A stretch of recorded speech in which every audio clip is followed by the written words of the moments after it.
Alors, comment fait-on pour intégrer la formation d'infirmier? Deux façons. Soit vous êtes bachelier depuis moins de 4 ans et qui soit est en poursuite d'études, soit juste rentrer dans la vie active. Là, l'inscription se fera via la plateforme Parcoursup.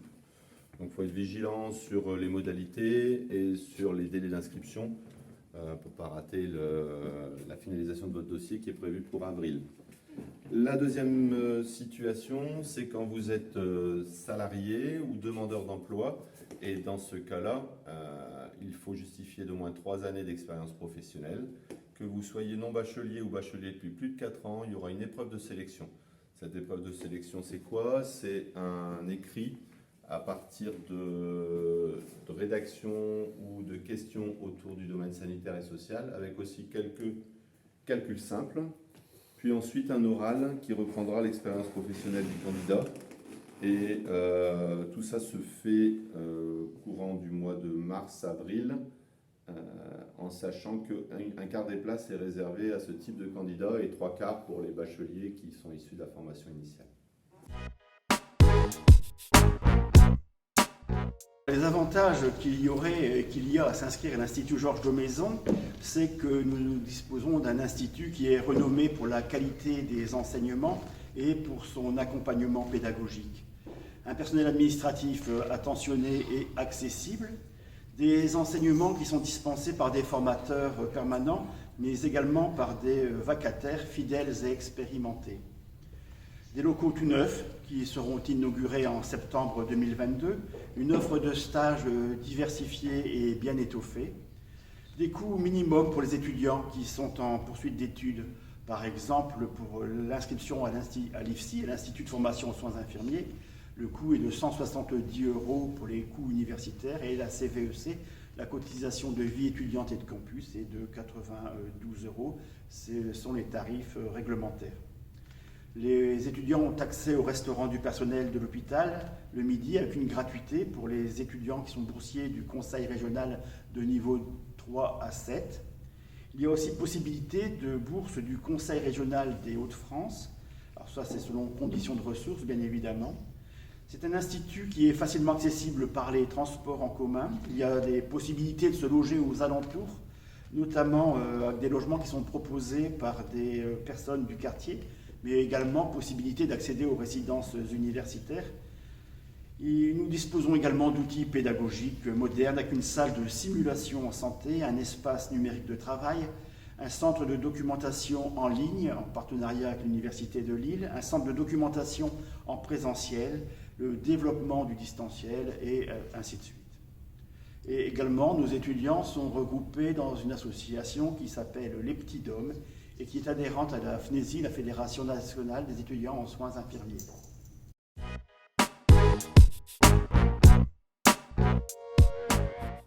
Donc, j'ai fait un bac général avec les spécialités SVT, physique et SES. La spécialité SVT qui m'a beaucoup aidée pour la première année. Et ensuite, j'ai fait la préparation Parcoursup proposée par l'IFSI Daumaison pour toutes les démarches Parcoursup.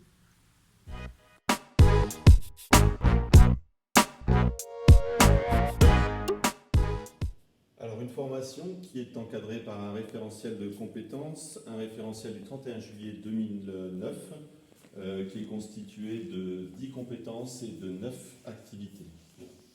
Ensuite, 3 années d'études qui permettront d'accéder au grade licence, c'est-à-dire bac plus 3 années.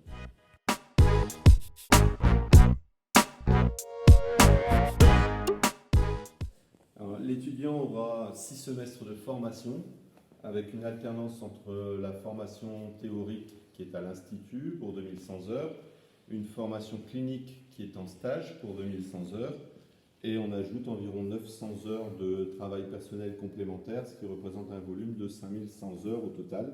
Ça veut dire qu'il y a du travail, mais l'étudiant verra que ça passe très vite parce que les allers-retours entre l'IFSI et les terrains de stage font qu'il ne voit pas le temps passer.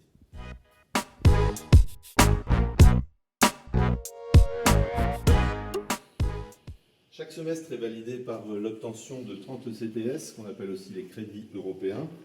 Donc 6 semestres à 30 ECTS, ça signifie que l'étudiant va devoir valider 180 ECTS pour obtenir la validation de son diplôme d'état d'infirmier.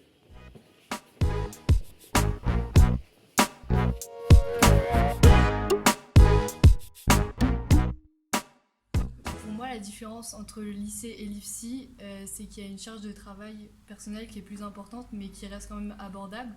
Les cours, je trouve qu'ils sont vachement plus concrets, et du coup, ils paraissent beaucoup plus intéressants. Les cours en première année, c'est assez difficile, entre guillemets, parce que du coup, on arrive du lycée pour arriver en études supérieures. Au fur et à mesure des années qui passent, c'est vrai que ça fait du bien de revenir en cours pour retrouver ses camarades.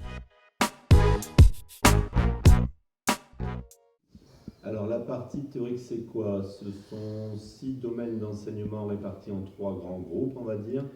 Le premier sont les savoirs contributifs aux sciences infirmières, qui sont sous la responsabilité de la faculté de médecine. Là, on parlera des sciences humaines, des sciences sociales, du droit, des sciences médicales et des sciences biologiques. Ça représente un volume de connaissances qui est important et que l'étudiant va devoir investir. Il va devoir être rigoureux et il va devoir être appliqué de manière à ne pas prendre de retard dans ses apprentissages. Le deuxième groupe, ce sont donc les savoirs constitutifs des sciences infirmières, donc à savoir tout ce qui est technique infirmière, fondement, méthode d'intervention. Et là, en fait, on est dans le cœur du métier d'infirmier.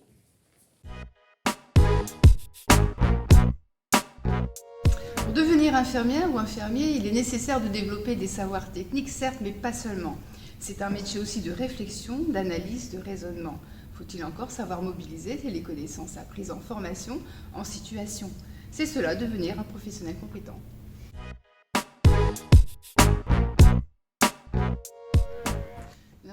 L'infirmier collabore avec le médecin. Il ou elle met en œuvre la prescription médicale, elle ne l'exécute pas, il y a une petite nuance. Elle a aussi un rôle propre, plutôt un rôle où elle exerce sa profession en autonomie, parce qu'elle a les compétences pour le faire. Et pas seule forcément, mais aussi en collaboration avec ses collègues, avec des professionnels de santé de la même filière qu'elle, c'est-à-dire d'autres infirmiers, d'autres infirmières, mais aussi des professionnels issus d'autres filières, comme les aides-soignants, les kinésithérapeutes, ça peut être une diététicienne, une assistante sociale et bien d'autres encore.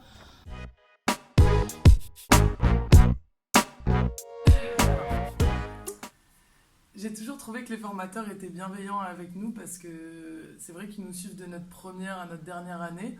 Du coup, on a une relation de confiance qui se crée aussi entre nous et une relation beaucoup plus proche même au fur et à mesure du temps.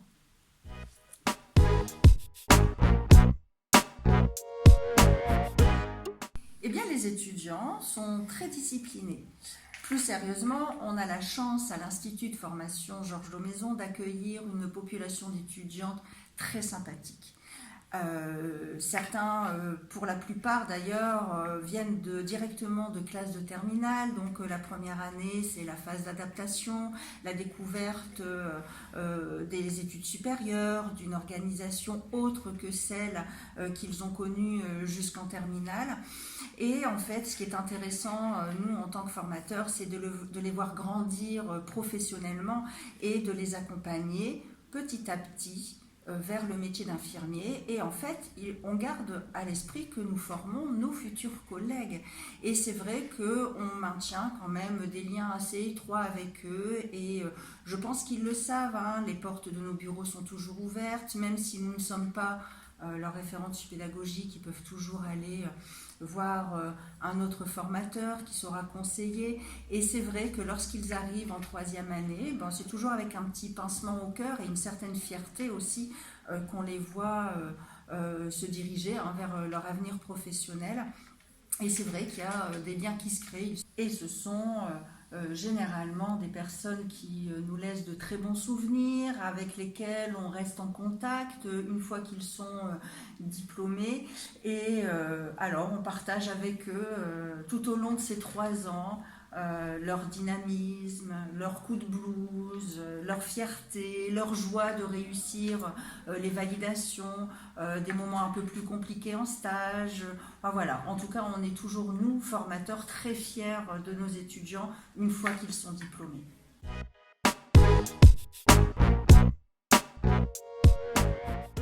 En stage également, il y a un suivi qui est organisé. Donc à chaque stage, l'étudiant se verra confier un tuteur de stage.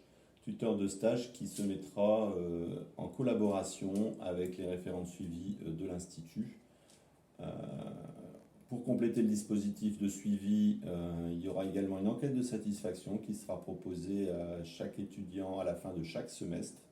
Et pour finir, pour compléter la dynamique, il faut savoir qu'il y a une association d'étudiants qui est très active, qui s'appelle les Petits Dômes, et qui est une ressource également pour l'étudiant.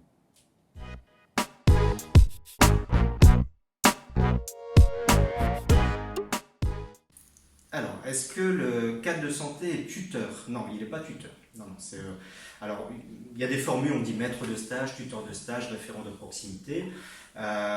Donc le rôle du cadre, c'est vraiment, comme je disais tout à l'heure, c'est lui qui va organiser l'ensemble du stage. Il sera quand même présent avec les tuteurs, mais l'objectif, c'est que le métier soit appris par des professionnels de proximité qui sont les infirmiers. Donc pour les étudiants infirmiers, ce sont des tuteurs infirmiers. Pour les étudiants AS, aides-soignants, c'est plutôt des tuteurs infirmiers et aides-soignants. Et pour les cadres, pour les étudiants cadres, enfin les élèves cadres, ce sont des tuteurs cadres. Voilà. Donc l'idée, par contre, on veille à la bonne organisation du stage. Comme je le disais, on est toujours présent s'il faut, s'il y a des difficultés, s'il y a des choses à voir avec les IFSI. Dans ce cas-là, on est en appui des tuteurs. Voilà. Donc c'est une organisation qui se fait. Les tuteurs, ils sont formés. On veille également qu'ils soient formés au tutorat des infirmiers, à l'accompagnement. Et voilà, c'est tout.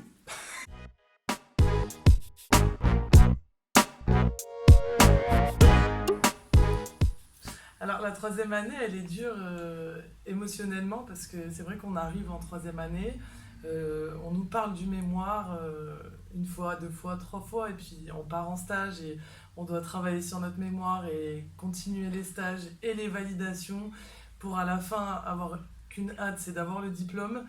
Donc c'est vrai qu'elle est compliquée à gérer émotionnellement, mais ça reste quand même une belle année parce que c'est la dernière et après ça c'est notre vie qui commence.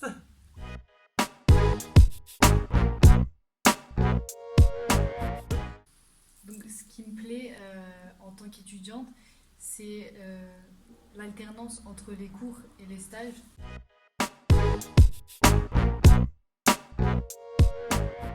Pour les stages, l'étudiant va pouvoir découvrir les différents horizons professionnels qui pourraient être les siens plus tard. Chaque stage est préparé.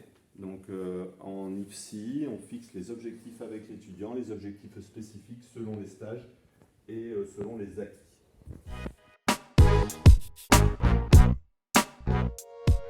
Moi c'est Mathieu Morel, je suis étudiant en 3e année à l'IFSI Georges Daumaison et je viens de Tahiti, donc bah ouais ça fait loin. Et du coup comment est-ce qu'on fait quand on vient de loin? Il faut savoir que l'IFSI Georges Daumaison c'est une promo qui est très dynamique, très familiale, tout le monde s'entend avec tout le monde. Du côté très familial de la promo, il y a aussi le fait qu'on soit très bien suivi au niveau des formateurs. On peut à tout moment avoir recours à son formateur pédagogique qui est là pour nous, qui est là pour nous aider.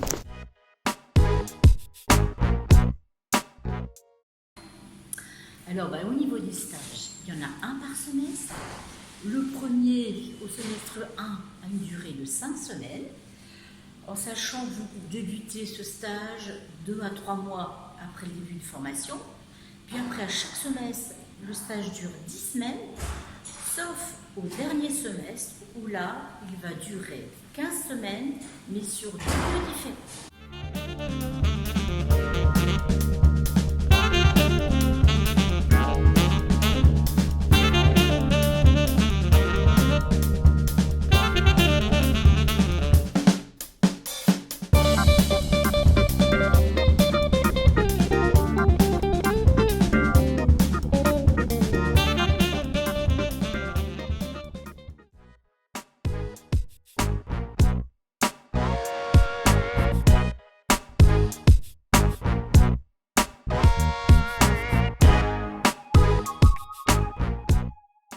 Nous participons également à tout ce qui est évaluation. Alors, ce que vous, les étudiants, ne voient pas, c'est tout le côté avant et après les évaluations.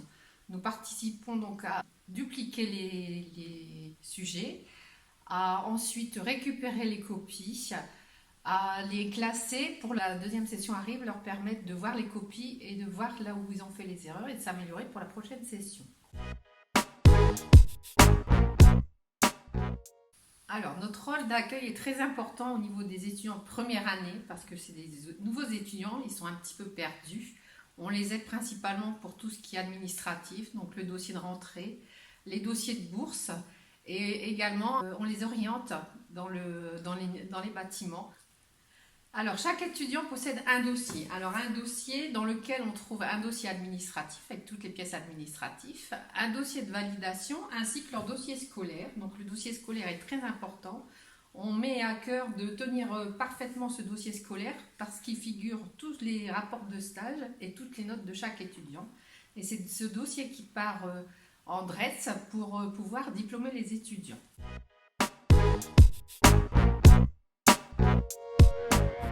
La simulation en santé, c'est une méthode pédagogique active qui permet de mettre les apprenants en situation de soins dans un contexte réel. Il y a une situation de soins qui est réelle. Dans la salle de soins de l'espace de simulation, donc on regarde sur quel principe s'appuie la simulation, à savoir la bienveillance des formateurs et des apprenants, donc sans jugement, la culture de l'erreur puisqu'on est sur une pédagogie de l'erreur, le volontarisme des apprenants à justement être en mise en situation.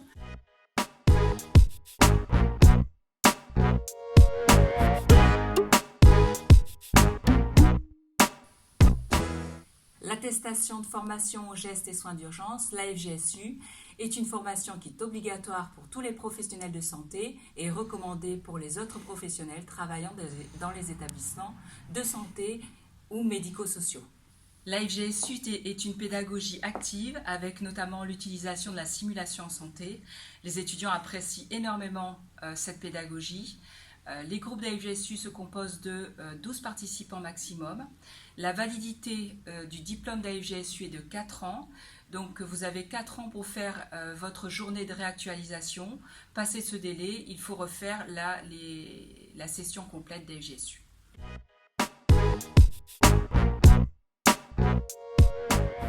Nous avons fait le choix à l'Institut Georges Daumézon de s'inscrire dans une démarche qualité afin de garantir une offre de formation à nos étudiants, à nos apprenants. Nous avons été certifiés NF 214 en 2018, puis en Calliope en janvier 2021. Pour cela, nous avons été audités par des cabinets experts qui nous permettent de garantir nos offres de formation. Nous avons mis en place pour cela 3 engagements. Le premier engagement est de mettre en œuvre des moyens théoriques et cliniques afin de garantir l'acquisition des compétences aux différents métiers, cadre de santé, aide-soignant, infirmier. Nous avons également fait le choix que chaque étudiant, chaque apprenant bénéficie d'un entretien de suivi pédagogique individuel, mais aussi suivi pédagogique collectif. Enfin, le dernier engagement, à ce que chaque étudiant, chaque apprenant puisse exprimer sa satisfaction sur le dispositif de formation mis en place. La qualité, enfin, à Georges Daumézon, c'est garantir une offre de formation, c'est aussi conduire nos apprenants à la diplomation.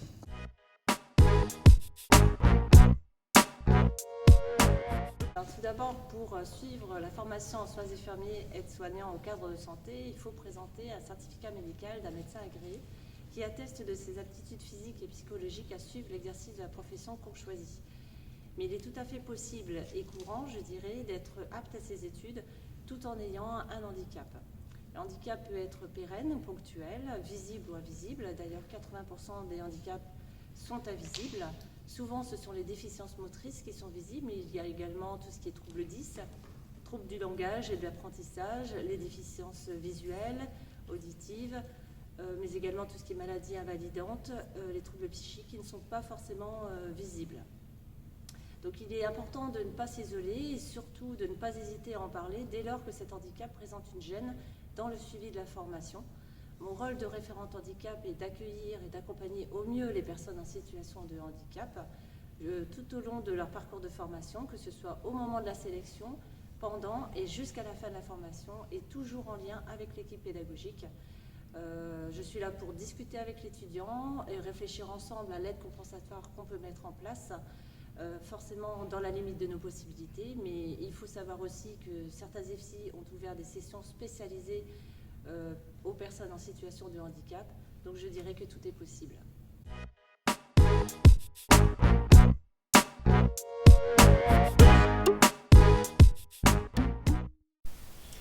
Alors pour ma part, effectivement, j'ai commencé à travailler à l'hôpital en tant qu'aide médico-psychologique, puis ensuite évolué vers la fonction d'infirmier, ce qui m'a en tout cas permis d'aller à la rencontre de différents professionnels du soin et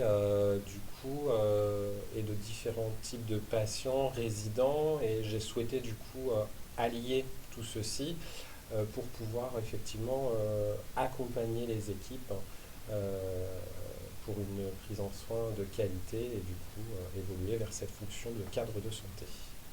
Pour ma part, j'ai donc été infirmière faisant fonction à un cadre de santé dans un EHPAD. Donc toute cette qualité des soins avec les organisations de soins, l'accompagnement des professionnels mais aussi du résident m'ont confortée et dans le choix en fait de passer le diplôme de cadre de santé.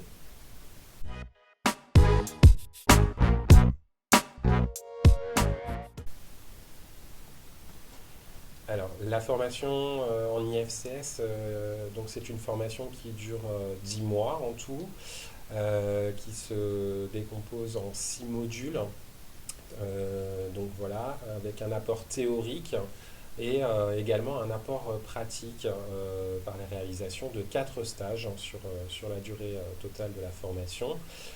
C'est également la possibilité en tout cas de passer un master en partenariat avec l'Université de Lille et c'est un parcours qui est très riche et très prenant.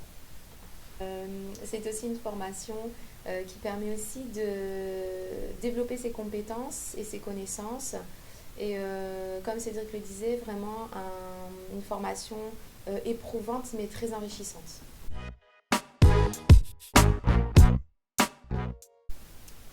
Alors, au-delà des apports cités précédemment, c'est aussi nous apprendre à prendre du recul sur notre pratique, être armé pour prendre des décisions, ne pas se précipiter, voilà, savoir analyser, faire la part des choses. Et au-delà de tout ça, c'est aussi une formation qui apprend à prendre soin de nous avant tout, puisque avec tous les apports que nous avons, du coup, on est en capacité de prendre soin de soi. Elle permet aussi de s'approprier des outils managériaux, des outils de qualité et d'être surtout dans une posture réflexive tout au long de l'année.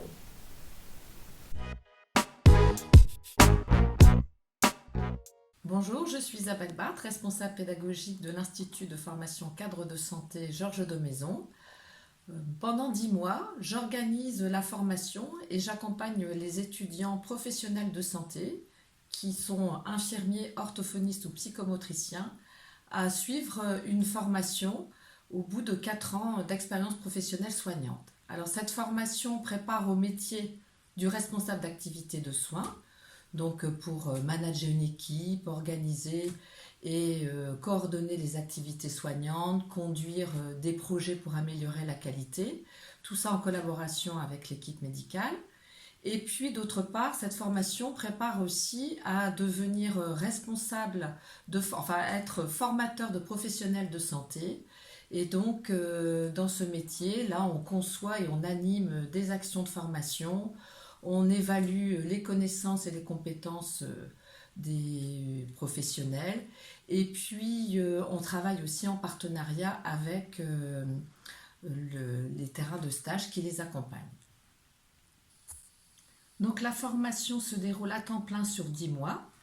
Elle est composée de différents modules, de stages et durant cette formation, les étudiants vont travailler en groupe, faire aussi des entretiens en simulation.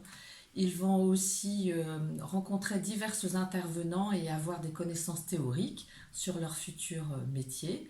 Et puis, il y a un gros travail de professionnalisation avec l'élaboration d'un mémoire de recherche à partir d'une problématique professionnelle. Parallèlement à cette formation qui se passe au sein de nos locaux, nous avons un partenariat avec l'Université de Lille et les étudiants durant la formation réalisent un master soit management sectoriel ou alors un master en lien avec les sciences de l'éducation. C'est une formation très dense qui suscite beaucoup de remises en question de la part de ces professionnels. C'est pourquoi nous proposons aussi des ateliers de sophrologie à ceux et celles qui le désirent.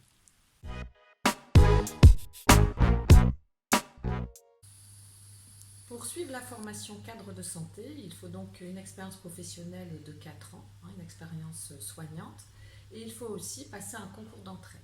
Alors ce concours d'entrée est composé de 2 épreuves, donc une première épreuve qui consiste en une épreuve écrite de 4 heures d'analyse et de réflexion professionnelle qui a lieu habituellement en mars, et puis si l'épreuve est réussie, il y a donc une épreuve d'admission qui est une épreuve orale où le candidat passe devant un jury de 3 personnes et présente un dossier professionnel. Et ça se réalise plutôt en mai. Alors pour optimiser toutes les chances de réussite à ce concours, l'IFCS Daumaison propose un cycle préparatoire sur 6 mois, de septembre à février, à raison d'1 semaine par mois, où les futurs candidats réfléchissent à leur projet professionnel, se remettent à l'écriture et enrichissent leurs connaissances sur la fonction cadre.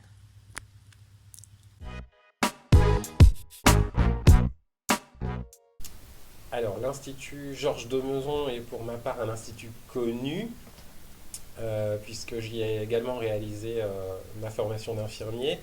C'est pour moi un institut qui est, en tout cas à taille humaine, la proximité des formateurs, leur accessibilité et le cadre dans lequel il est implanté est un cadre agréable, puisqu'il est implanté au sein d'un établissement public de santé mentale.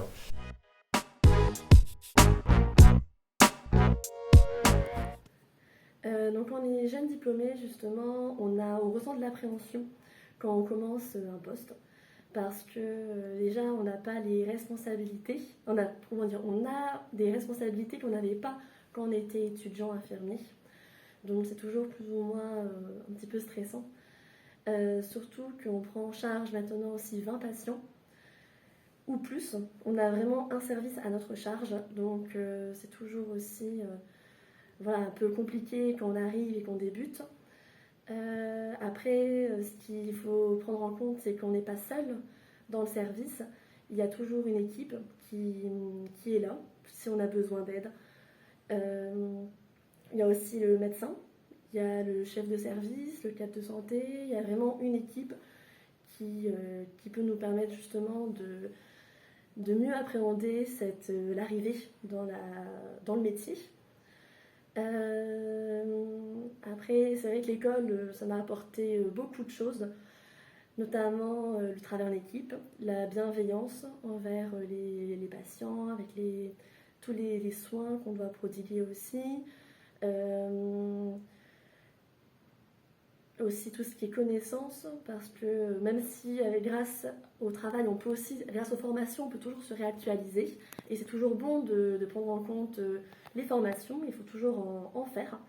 L'école nous a quand même appris à acquérir des connaissances, des compétences qu'on peut justement mettre en œuvre sur le terrain. Salut, alors moi c'est Cyrine, je suis étudiante en 2e année à l'IFCI Georges Daumaison et cette année je suis la présidente du bureau des étudiants. Du coup je vais vous faire une petite présentation de l'asso. Les Petits Dômes, c'est une association loi 1901 qui a été créée en 2014 puis reprise en 2019. Le bureau des étudiants est élu par leurs adhérents et il remplit différents objectifs, notamment l'accueil des nouveaux étudiants, représenter les étudiants et défendre leurs intérêts, améliorer leurs conditions de travail et leurs conditions de vie, et organiser des animations culturelles, des manifestations sociales, des rencontres sportives et des activités de loisirs pour les étudiants de l'ICI Georges Daumézon. Voilà, des activités extrascolaires. J'aimerais bien préciser aussi qu'on est là pour permettre une bonne communication avec notre administration. Voilà, les formateurs sont énormément présents, ils sont là pour nous épauler et ça nous aide beaucoup dans le fonctionnement de l'asso. Voilà. Ensuite, je vais faire un petit point sur les événements phares qui ont pu avoir lieu l'année précédente grâce au BDE. Donc il y a eu des soirées after work, des soirées bowling, des soirées Saint-Valentin. Il y a également eu la soirée d'intégration et la soirée parrainage. On a organisé les parrainages, donc c'est des deuxième ou troisième années qui le souhaitent, qui encadrent, soutiennent, répondent aux questions des premières années qui s'inscrivent, qui en ont envie. Voilà. Ensuite, on a organisé les pulls de promo et on a récemment aussi participé à une course dans le cadre de l'Octobre Rose. Voilà pour les petits points événements, on va dire.